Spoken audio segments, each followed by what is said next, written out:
The Sprint Cup teams start to gear up for testing in Daytona. The new Corvette Daytona Prototype ends testing by taking all 5 top spots. Rusty Wallace Racing shuts its doors. Jeg Coughlin couldn't stay away from NHRA Racing, and the rumors are flying that Bruno Senna may end up at Williams. But is that a good thing?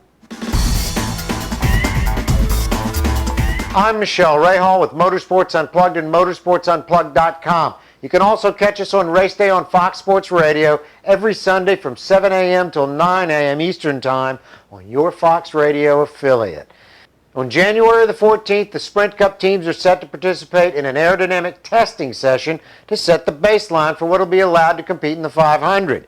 The effort is still being made to break up the tandem drafts. Smaller radiators and work on the rear spoilers are at the forefront. But even if they do break up the tandem drafts, they run the risk of overheating these engines in pack racing. Rusty Wallace Racing shuts its doors this past week, citing business reasons. Where will Stephen Wallace end up? Nobody knows yet. But with the cost of competing versus the results they've seen, it comes as no surprise. It isn't the only team having to make that decision. It could be a drop back and punt situation for Stephen. By the way, if you like what we do, please favorite us or subscribe. The Corvette Daytona Prototype that was recently introduced dominated the Rolex 24-hour testing this past week by sweeping the top 5 positions on the speed charts. No doubt this will have the other manufacturers scrambling to hobble the Corvette while they come up with another iteration of their cars to compete. The field is jammed with super talent this year, and a lot of it is driving a Corvette DP. It should be an interesting week in the rules lobbying department. Jeg Coughlin, a mainstay in NHRA ProStock racing in the past, took a year off.